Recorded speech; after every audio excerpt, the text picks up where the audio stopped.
One of my biggest challenges used to be my fear of failure.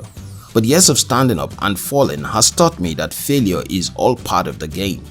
Recently, I was having a phone conversation with my boss and he said something quite interesting. He said people do not always know what they are capable of until you stretch them. You tell them to do something that is outside their comfort zone, but they think they can't do it.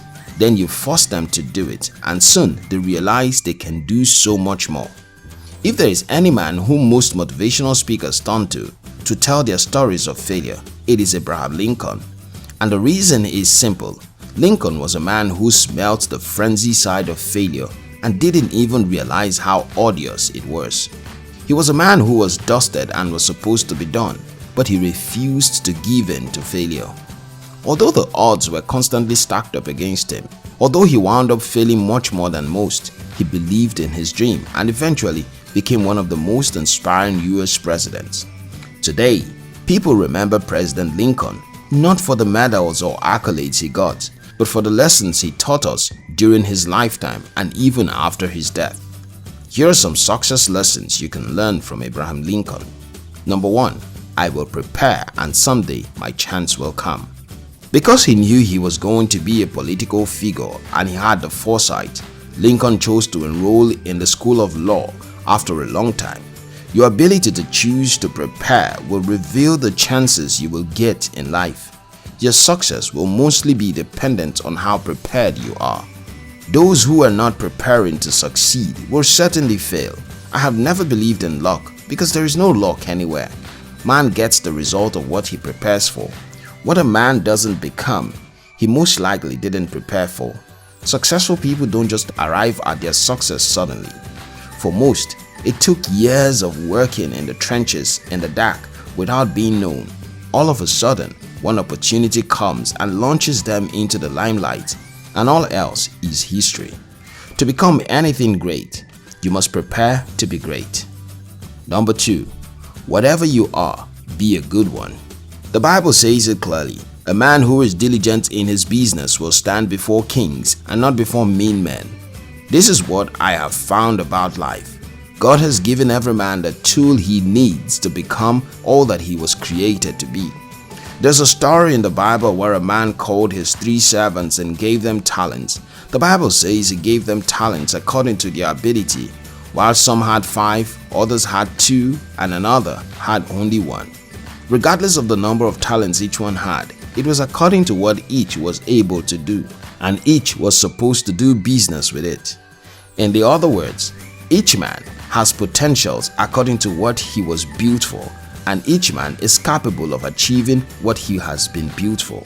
If your life isn't the way it should be, never blame it on your circumstances or background. You have the exact background you need to rise. You are placed in the exact continent you are supposed to be. To rise is to become the person you are supposed to be. Right there in the middle of nowhere, somewhere on the backside of nothingness, you have been given all it takes to work to become the best at something. Your determination to work at that thing is what determines if you will ever become something great in life. Whatever your hand finds to do it with all your might and you will be certain to succeed. Number 3. Nearly all men can stand adversity, but if you want to test a man's character, give him power.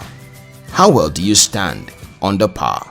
John C. Maxwell wrote a book he titled Talent is Never Enough. The premise of the book is that talent may get you to the top, but only character will keep you there.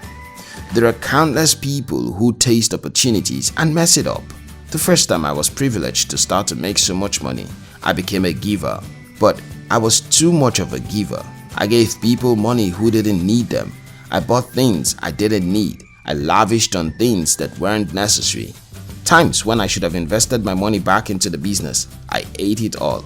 Oh, I suffered afterwards as if I had just been released into the clutches of poverty. If you're planning to be successful and to remain constantly successful, and even remembered after you're dead, commit to building character. You may make wealth by your talent, but you keep wealth by your character. Number 4. When you reach the end of your rope, tie a knot and hang on. Don't give up. Don't give in. Most people who give up never knew how close they were to success. A woman was supposed to swim across a sea.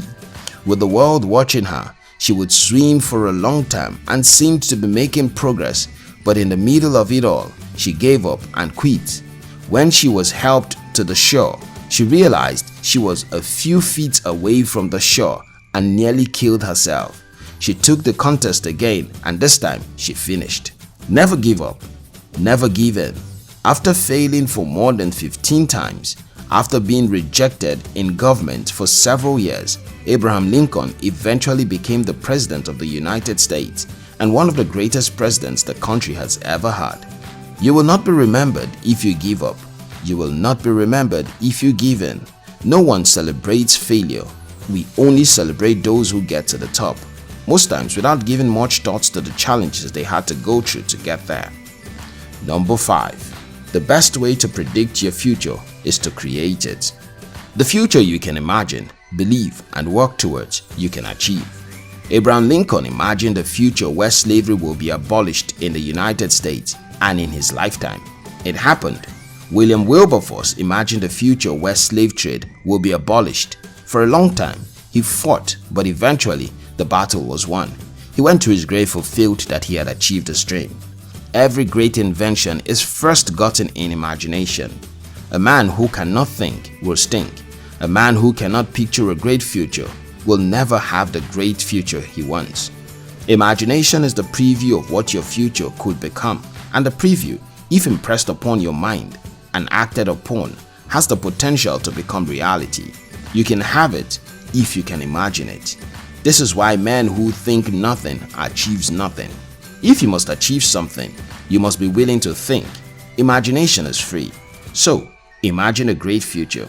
Create the future in your mind and stand up to work at it. Nothing ever stops a man who is determined to make life work for him. If this video inspired you, share the video. We love you.